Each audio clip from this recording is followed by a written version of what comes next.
Hey everybody, and welcome to this episode of Clinically Pressed. This is our last episode from our trip down this summer to the CrossFit Games, and this one features Tori Dyson with guest hosts Andy Asco and Paul Janzer helping us out with it. We have a couple extras on this, a little extra in the beginning, just some really interesting insight into kind of CrossFit and getting better, and then also a little bit of excitement at the end after all the credits and whatnot. You may want to watch for one explicitive there, but it's still enjoyable and kind of humorous at the end of all this. But great episode, fantastic competitor, super interesting interview. We really enjoyed it. Along with that, please help us out. Check us out on YouTube, subscribe. We would really appreciate it. We're working our way towards 1,000. We've got a long way to go. At the time of this release, about 165, but we'd really appreciate that support there. Also, if you're listening on iTunes or Apple Podcasts, please leave us a 5-star rating and a review. That also helps tremendously. This is when we really started getting things kicked off with Paragon, so if you want to check them out, paragonfn.com.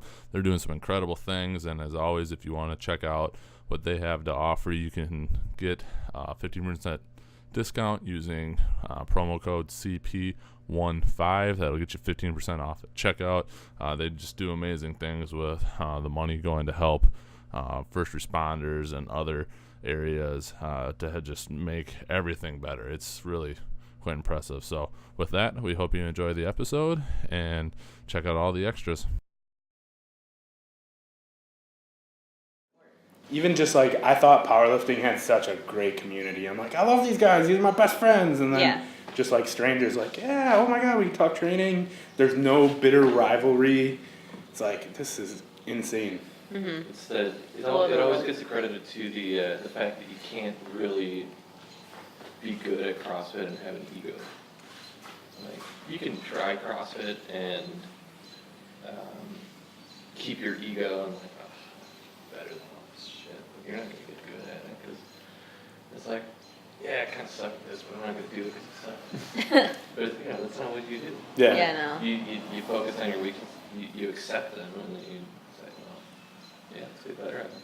Yeah, that was like the huge thing this year, is like to not be afraid of failure and like accept it and embrace it and know it's something to get better at. And that's like the best part of the sport. There's always something to get better at. Mm-hmm.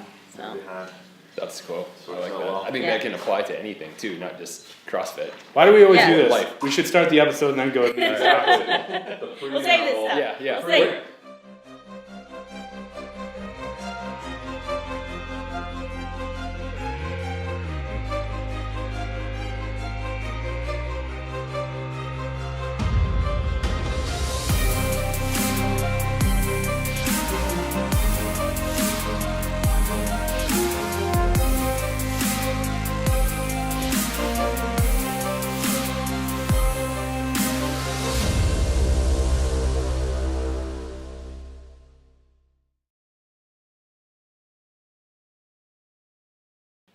Welcome to the next episode of Clinically Pressed in Paul Scheckelman's beautiful garage gym.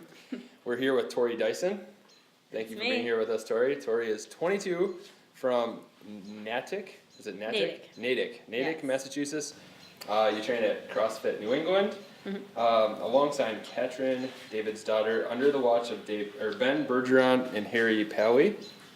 Pronunciation good. All right, so 2015. Tori and her team, Resilience, finished 12th at the East Regional, and last year in 2016 she competed with Team CrossFit Free, where they finished 7th in the East, and then this year Tori competed individually in the East and placed 8th. Been a gymnast now for 12 years, and you coach gymnastics and CrossFit. You got it. Man, I butchered that. I'm sorry. Must be all that home-brewed coffee. Not even. So to interject before we start the episode, are you from Massachusetts? Yeah. How far from the vineyard? I've never been to the vineyard, if I drive, so I was actually in Falmouth during the summer. It's about an hour drive, hour 20 minutes or so to Falmouth, and then you take a ferry over to the vineyard. My aunt has a house in Chilmark is where she has her house, but we spent a lot of time in like Menemsha and Chilmark and Vineyard Haven a lot when we were younger. Oh, cool. Huh. That was my interjection. All right, so we're going to start the episode now. You're only one?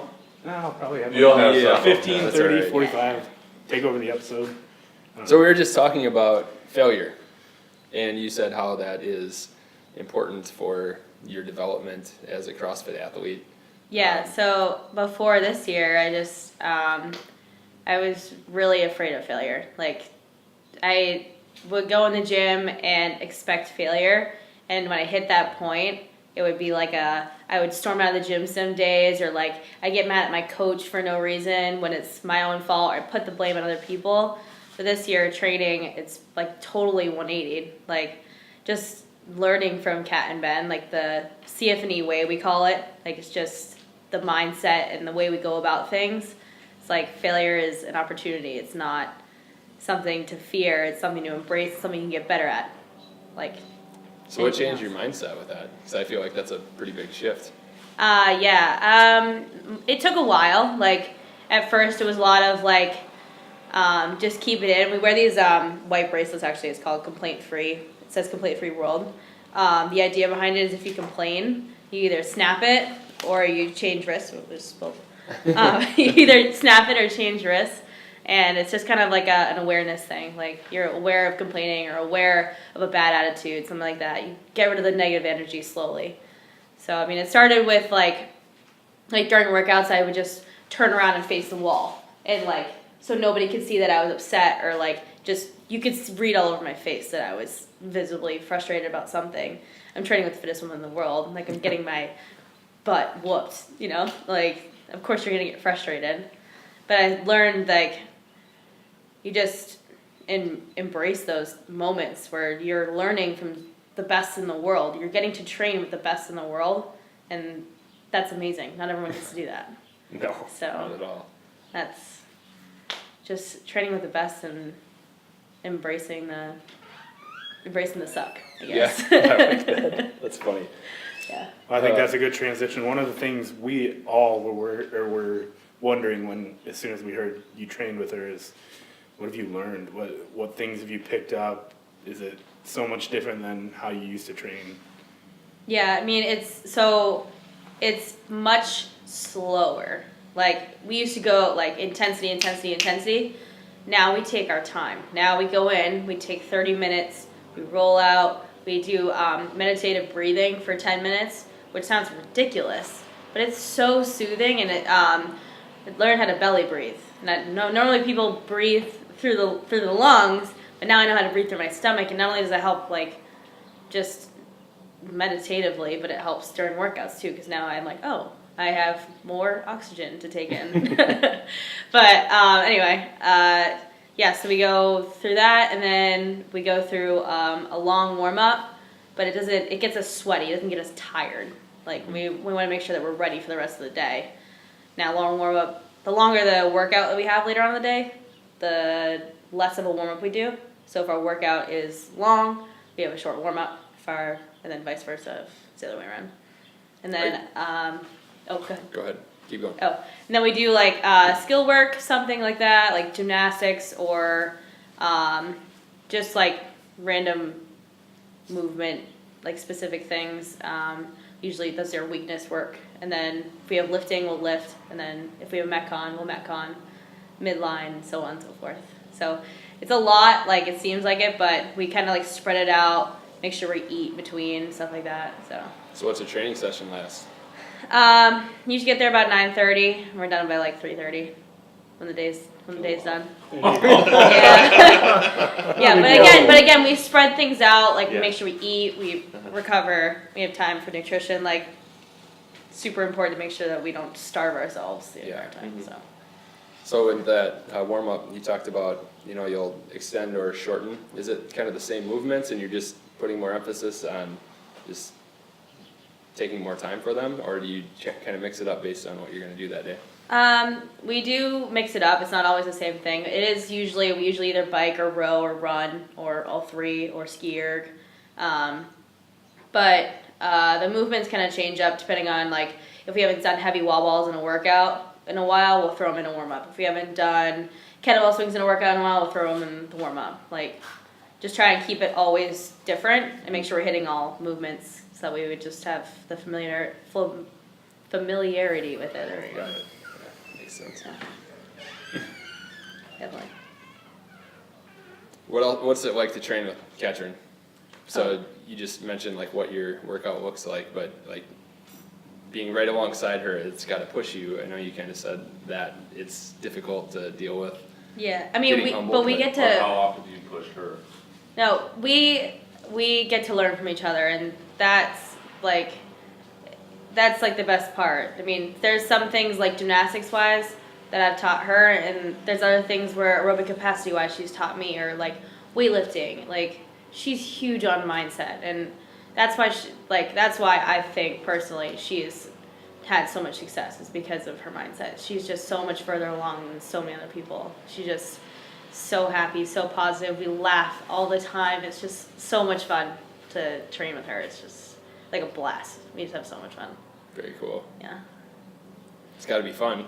What are you doing it for, really? You know. Yeah. I mean, if it's not fun. Yeah, I know. You're not in it for the right reasons. It's not fun. Hmm. Yeah. Nice. So if you're at the gym for, 6 hours, 5 hours a day, how do you find time to still kind of do other things? I know it leaves a lot of time, but you still have time to prep for the gym, prep your meals, and make sure you're sleeping enough. How do you really focus on finding time for coaching gymnastics, doing things you like to do aside from CrossFit? Yeah, I've tried really hard this year to kind of clear my plate. So I backed off of coaching gymnastics a little bit and took on a little bit more coaching at New England. But I don't coach until later on in the day. And then when I get home, it's probably about now. Before I was coaching gymnastics, I would be out until 9 and then would get home until 9:40. So sleep would be tough. But now that I've kind of dialed back the gymnastics coaching a little bit, I'm able to get home by like 7:30, 8 o'clock, and get home, shower, and do whatever, and then head to bed. But dinner, like food-wise, like I'm lucky enough to have a food sponsor, so Paleo Proud Meals helps me out a lot. Not only that, but Yeah. That'd be sweet. Yeah. Yeah. Makes it nice. You yeah. haven't talked about how you'd like 40 pounds of beef a week or something like that Yeah. as a sponsor. I'll have to work on that. Clinically pressed, huh? Yeah, there you go. Time to farm. Yeah. So Organic what's it like to train under Ben and Harry?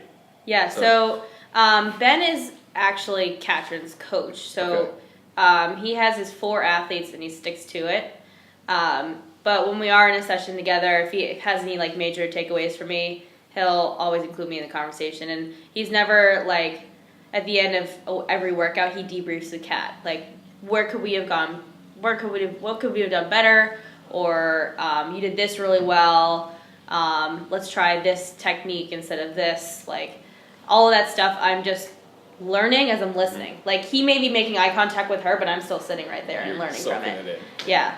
But Harry was the one that programmed for me from the Open, like before the Open into regionals, and he was just so great. Like took every weakness, made a game plan for every weakness to like just nail them every single day and make sure I was ready to go for each of the coming events. And super responsive, just making sure my mind was right, my body was right, all of that stuff. Yeah. Is that what takes a coach to the next level, or sets the high level coaches apart, is like being able to find those weaknesses and kind of find the ways to make that a strength, or at least turn it into something where it's not holding you back? Or yeah, well, not only that, but also like just seeing what your energy level is. Like if you walk in the gym bouncing around and happy, you're like, all right, we're gonna hit it hard today. Or if you're down in the dumps and are barely moving and limping around the gym because you're so sore from the day before, like, all right, we need to take it easy today. But that's big on a coach, is making sure you know your athlete and knowing when to push and when to hold back. And they're going to have those days where they're sore, but some of those days you know that they're not sore enough where you can't push them to get through that day. Mm-hmm. Yeah. Sure. So specifically, not to call you out, but what were some of your weaknesses with your background as a gymnast? Just what did you come into CrossFit kind of lacking with? So it took me about a year before I figured out how to snatch. Now I got it down pretty well, and I've worked a lot on weightlifting. But A year, that's all we need. yeah. If only, right? But there was like one day, I was working with Brandon Peterson at the time. That was the programming I was following, and there was like I was working with him over the summer, and one day I walked into when I was on the team with Resilience.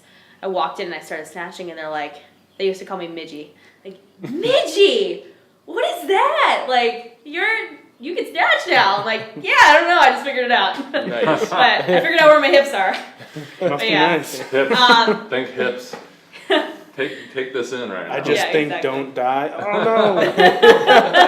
no. Keep arms straight, don't let fall on head. Yeah, I mean, other than that, like the short people movements, the wall balls, the rowing, and again, that whole mental side of it, that whole, like, being so afraid to fail and not want to, and then have it shut me down instead of being like, okay, let's attack it. This doesn't have to define you. Right, exactly. So, that was big. So I guess that one thing you said was being a short person, you have some events that you're just not gifted at. Right. You have some things you have to work against. Does that really play into kind of your game plan for, say, an individual competition? How do you plan? Do you push yourself more on those events, less, and kind of save for the ones you're good at, and you can kind of... So it's funny, it's kind of the opposite actually. So going into the last event, somebody at regionals this year, somebody looked at me, and it was maybe somebody volunteering the event, and they were like, if you win this event, you're going to the CrossFit Games. And I was like, No pressure. okay, no. I was like, thank you, but But no, I'm not thank gonna. you. No, but I'm not gonna win this event. I just knew I had an assault bike to start, and these girls are much bigger and much stronger than me on an assault bike, and I was totally okay with it because I was just having a blast. Like that was the main goal, was to have a blast. But going into the bike, I had a game plan on the bike. No matter what everyone else was doing next to me, I knew the first part, I need what wattage you need to be on the bike, the next part of the bike, and then the last part of the bike. I broke it into 3 sections, and that worked for me, and I was able to get right off the bike and fly through the burpees, and then I got a little caught up in the sandbag cleans. But every workout has a game strategy or a game plan, and I just have to stick to it. Like there's a workout with wall balls too. Even that, just stick to your sets no matter what's happening around you. Don't look at them. Yeah. So what brought you to the individual side of competition from the team side? So actually the behind the scenes video, Harry kind of explained the story, but I came to New England wanting to be on a team again, and that was that confidence thing. I didn't think I was ready. I didn't think I was ready to be an individual. I knew I wanted to do it because as a gymnast, you only compete individually, and that's where you're comfortable at because you don't have the pressure of 5 other people. If you make a mistake, it's gonna affect 5 other people. You know, so I was like, I don't know if I'm ready, and Ben was the one that looked at me and he was like, we can get you there. And I was like, okay, we're going to do this. But the real goal was actually 2018 to get to regionals, and to exceed that goal was like, it was the best feeling in the world, seeing my name in that top 20 list. Dang. It was great. Yeah. Yeah. So you're on track for next year then? Are you gonna set the bar then? And Well, I have the confidence now, but there's still work to be done. The girls are getting stronger. They're getting better. Every year it's getting crazier, so just gotta keep up. yeah. With your, I don't mean to take all the questions, but I just have a few. So with your gymnastics, Just stealing Give the them away. Yeah, I'll just... Typical Kyle, yeah. with your You gymnastics can buy this in there background, for the homebrew. what are some of the weaknesses that you typically see from amateurs, maybe people starting CrossFit? Obviously, a lot of people don't have a gymnastics background, so what are a lot of weaknesses that you sometimes see, and then maybe what are some things that people can do to better their gymnastics movements? So common things is I see people getting frustrated that they can't do something because they don't have the strength for it yet. So it's more important with gymnastics to build the pulling strength, to build the pushing strength, like using dumbbells or kettlebells, something like that. Like, you got to build the strength before you can do the movement. If you're just going to bash your head on the floor trying to do handstand push-ups, you're not getting better at the movement. You're just getting better at bashing your head on the floor. Like, I'm really good at that. but Job security for people like me. yeah, the most important thing though is finding a program and sticking to it, and making a progression and sticking to it, and knowing it's going to take a while, but be able to just be patient. But it's the whole entire sport of gymnastics is body awareness. If you don't know what your body's doing when you're laying on the floor, you're definitely not going to know it when you're upside down. Sure. So. I think it's interesting you bring that up. There you go. Speak faster. No. It's interesting you bring that up. I think as coaches, at least as a powerlifting coach, and then hanging out with more weightlifters and just people in the sports performance and barbell kind of focused sports, we look for gymnasts because of the kinesthetic awareness and just being aware of where you are in space and how to utilize your leverages and such. Yeah. That's the end of that. I think it's interesting that you're aware of that. Yeah, I think so many people But aren't. I had to learn it backwards. So I knew what I was doing when it didn't come to a barbell. When it came to a barbell, like, it took me a very long time to know what my body was doing from the time the bar breaks the floor to the time it gets over my head. So being able to have body awareness in weightlifting transfers over to gymnastics, because you're like, oh, so when I start to pull on the bar for pull-ups and I'm starting to do butterfly, I got to engage my lats. When I start to pull from the floor on a barbell, I got to make sure my hamstrings are turned on. Like, it's just knowing the checklist of things. It's pretty much, it's just translate right over. You just get to find what checklist works for you, what cues. I don't know. You got a my question? turn now. So we have gymnastics at the school I work at, and they are probably the most perpetually injured group on campus. I mean, yeah. Don't mention the school you work at. I won't. I feel like in the Division III realm, that's not entirely uncommon. Mm-hmm. But is that something even you Division struggle I. with? Which I don't doubt. I've never Yeah. been associated with it in Division I, so I can't comment on it too much. But is that something you dealt with coming up through your career as a gymnast? Because it's the craziest injuries. Yeah. The stuff and we joke sometimes because it's a Division III institution that a lot of the athletes we get could have potentially been Division I, Division II, but they broke enough in high school that they just weren't able to maintain. They're still a very good athlete, Yeah. but because of an injury, maybe it's a football career or a gymnastics career that didn't go up there because their body just couldn't handle that load. Is that something you dealt with, or were you the resiliency to help you out? Knock on wood. I mean, I haven't had any serious injuries ever. So, I mean, I had... Must be Extremely nice. impressive, yeah. I had, I've had tendonitis, like, I've had it in my biceps, I still have it in my knees, like, it just flares up whenever I do, like, too much squatting or too much pulling, like, I just have to make sure I even out my training schedule so that it doesn't affect those things, but, yeah, I've been super lucky to not have any crazy... Probably says a lot about your technique, though. Yeah, I mean, I'm super careful to an extent, I guess. Like, if I'm in the middle of a workout and I'm just gonna go, and even if something hurts, but recovery and rest and all that, and that's where these guys come in. Paragon, they help me out a lot. Shout out number 2. What's your favorite Paragon? I religiously take Rapid Build. Do you? Yeah. Which one's that? That's the creatine hydroxymethylbutyrate. That is currently And It's currently in the process of figuring its way to production. I was gonna say the R&D phases, if we will. Yeah. The Okay. R&D phase, they're testing it. Yeah. And then not only that, but the protein construct. Both flavors, vanilla and chocolate, both great. I haven't tried the triple berry yet. We let it run out. It wasn't selling great, so Yeah.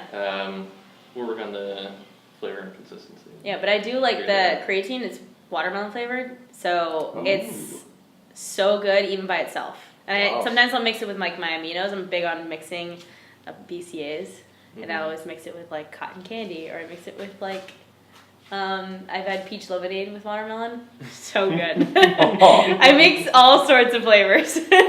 Just making cocktails. Oh, like, yeah, exactly. Loaded cocktails. Fitness drinks.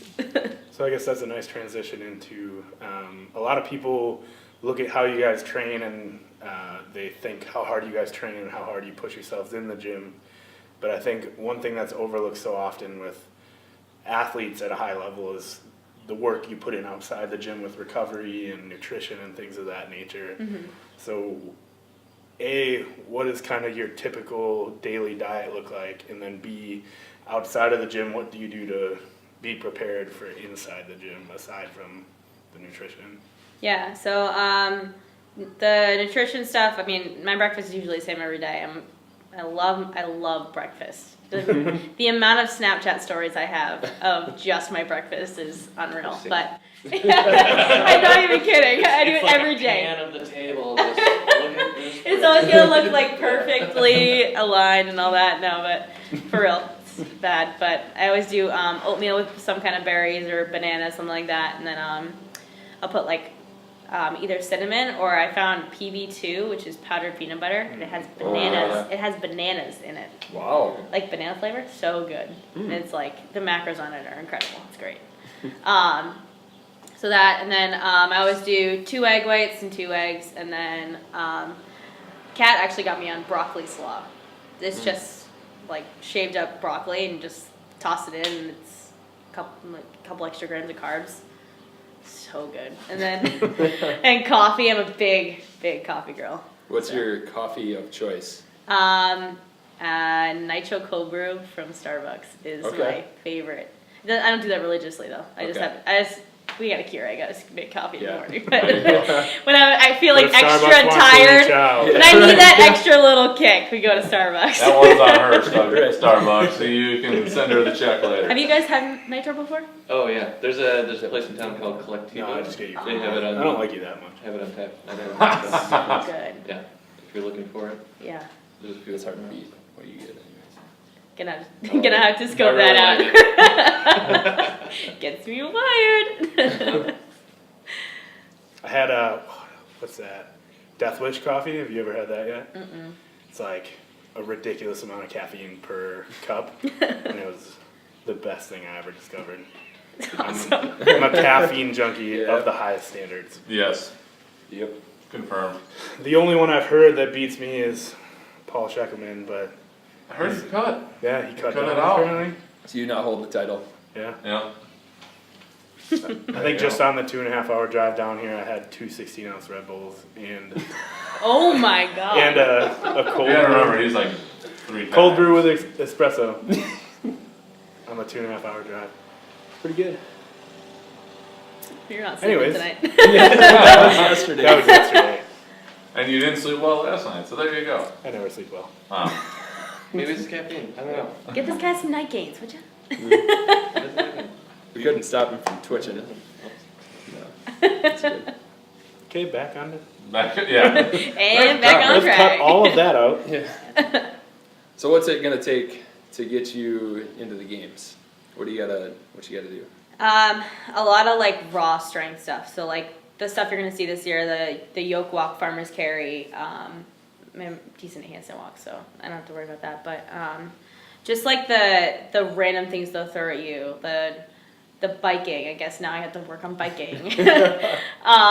Just like throwing the random movements you've seen throughout the years and just incorporating them into workouts. And I guess I gotta use a dumbbell more in it too. But dumbbells haven't really scared me that much. When I saw them in the open, I was like, okay, let's do it. And I saw it at regionals, I'm like, yes.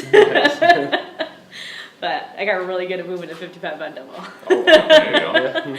But yeah, just that, and just stay happy, stay positive, and keep grinding and know when to push and know when to pull back. And that's the hardest part, is like going so hard through training during the year, especially this time of year.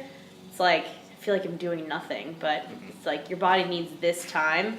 Right. Don't burn out now. For sure. Go, somebody told me that. She's like, it was Connor Nugent. I don't know if you guys know him, but Yeah.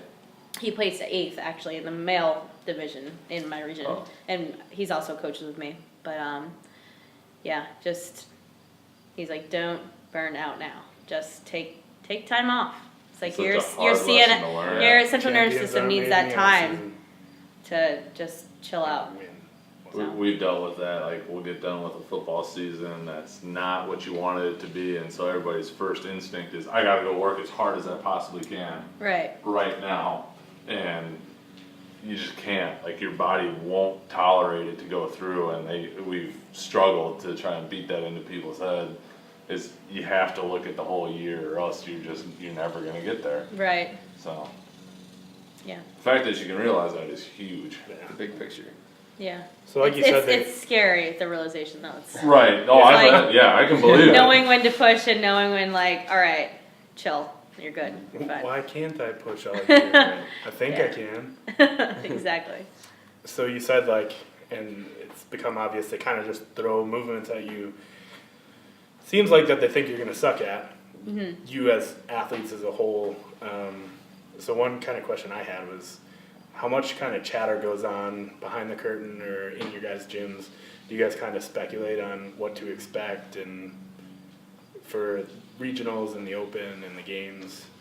That's the beauty of sports, like the unknown and unknowable. But just knowing, like, on a random training day, if Ben throws something at us and it's something I've never tried before, just be open-minded. Just do it. Like, we did sledgehammers over the Cape, in the Cape, and I have no idea what I'm doing with this thing. And I'm just like kind of self-conscious about it, but you just gotta do it. And what was your original question? Do you guys like plan for the unknown? Yeah, how do I plan? Yeah. The biggest thing was Ben always talks about adversity and embracing the adversity, and like, if it's raining outside, go run outside. Like, just go after something that scares you. Go after something go after an obstacle. Do something crazy, and not be afraid of it. Go at it full force. Nice. That's good advice. Yeah. For anything. A lot of good life advice. Ben Bergeron. Any more? Get into the I'm going to go questions. to the clinically pressed ones. I asked them all last time. Go for it.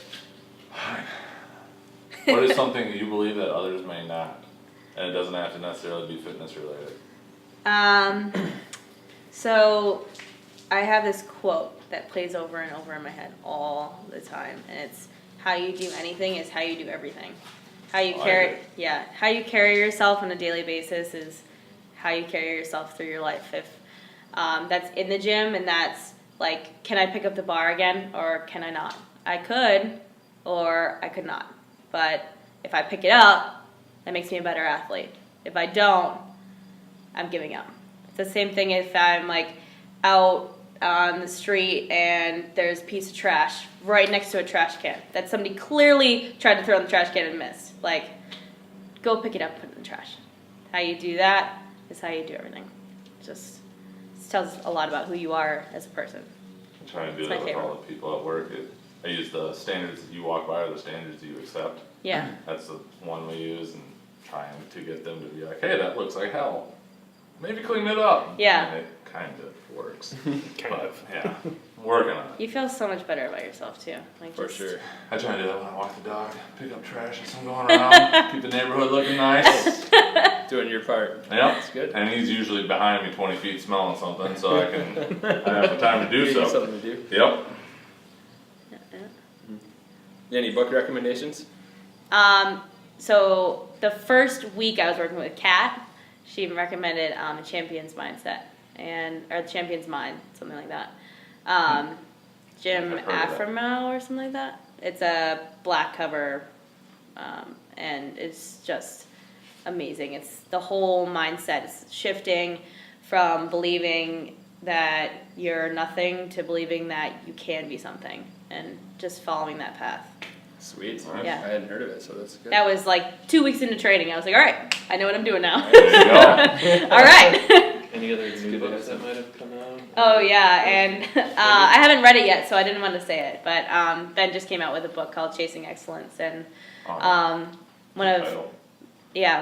him and one of my good friends and co-workers, Christine helped him write on that, and also Kat wrote the foreword, and They spent so much time on this book, and from what I've heard so far and what I've read so far, it's incredible. It's just the whole story. It paints the whole picture of just what it takes to get to that level.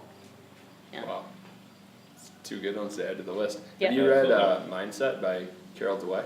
I haven't, but I have heard of it, and I need to get my hands on it. Yeah, It's a good one. That one too, yeah. Yeah. I don't know if she's done a TED Talk or not. She has. She has? It's not as good as the book, I don't Right, think, but it's it gives good. you the baselines of it. For sure. Yeah, but it's always like the book is always better than the movie. It is. So you Yeah. gotta read the book. Yeah, exactly. Then they get 20 I didn't know if minutes that on TED, so counted you for can't TED really- Talks. Yeah, it did. Most influential fitness purchase or life purchase for under $100.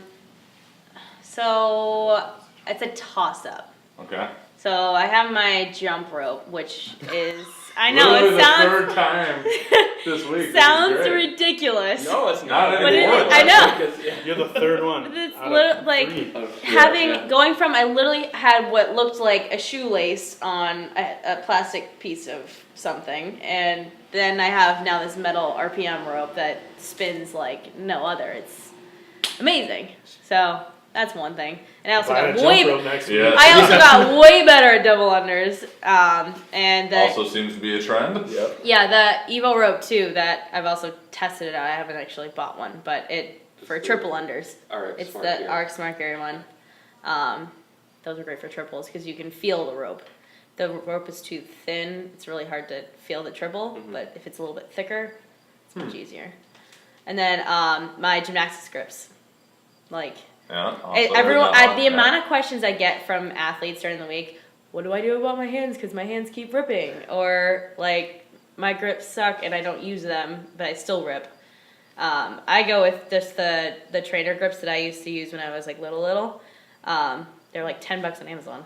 But For the bars, basically. Okay. yeah, it's just like 2 holes, one Yep. strip piece of leather, and it's neon pink. Nice. And that's what I go with. Every time I work with the little kids, they always come over and they rip, so it's like a athletic trainer's tape version to cover it and wrap around. It's like, you really should just invest in these. Like, just Yeah. do it. It'll save you so much time. Oh my god, yeah, that, and some people just wear them wrong too. Like, the grip is supposed to naturally, the extra slack is supposed to come on the top of the grip.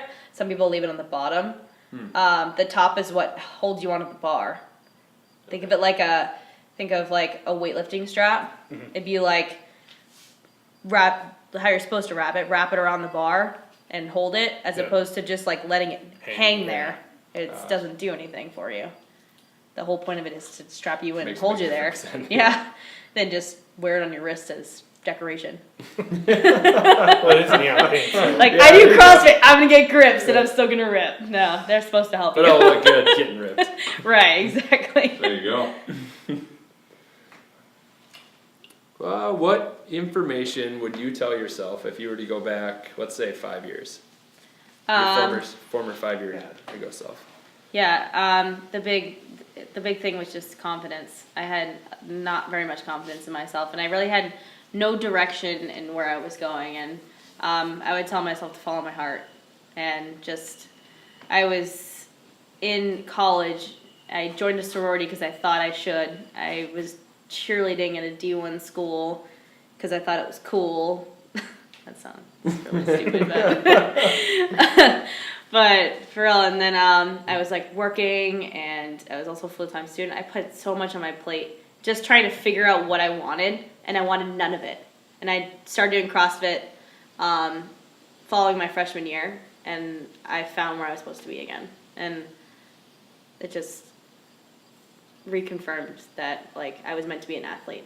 Especially Do you feel like it's good to have done that stuff though, to find out like maybe you tried it and that's not who you are, and now it reiterates that you've made the right choice? Yeah, I mean, growing up, I was a gymnast. I worked out 4 hours a day. I'd go to school, I'd have an hour, I'd go to the gym, and then I'd have from 9 o'clock until whenever the heck my homework was done, and then go to bed and then do it all over again. That was my schedule. And I thought I hated it at the time, but when I lost it, I realized I missed it. So coming to CrossFit was like going back in that time. So, Nice. yeah. So last one. kind of our tagline is trying to make it complicated simple. So we try to take these obscure, sometimes constructs and break it down. So in your world of expertise, how do you take something that is complicated and make it simple? Just work at it.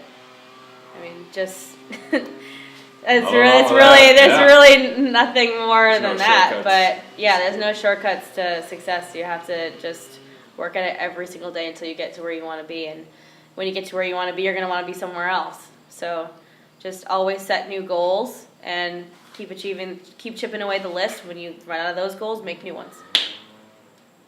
Cool. I like it. Yeah. In closing, where can people find you? Do you have any closing thoughts or? Follow the journey. Social media. It's gonna Yes. be a hell of a journey. Instagram. I have a Twitter. I don't use it, so not Twitter, but We don't want to link it to our Instagram. That's the only reason anything gets posted. What's Yeah. your Instagram? it's Tori Dyson with 3 N's. Okay, Cool. awesome. That's it. Well, thank you. Thank you very much. You're welcome. Appreciate Thanks for it. having me. Yeah.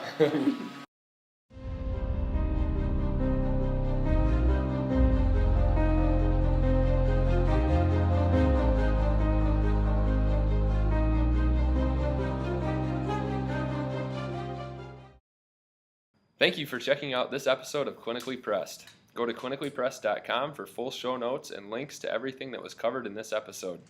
While you're there, you have access to all of our episodes, insights, and shorts. You can find Clinically Pressed on YouTube and any podcast outlet. If you could give us a rating, thumbs up, or review on how we are doing, we would greatly appreciate it. To get more free content delivered to your inbox, sign up for the Total Athletic Therapy newsletter. You'll get direct links to all new Clinically Pressed episodes, reviews on some of the latest research in health and performance, and links to related podcasts and other items meant to help you make the complicated simple and optimize performance. Thank you for listening, and see you next episode. Cool. All right. All right, that's it. Holy shit! God, So sweaty. I hate being this big.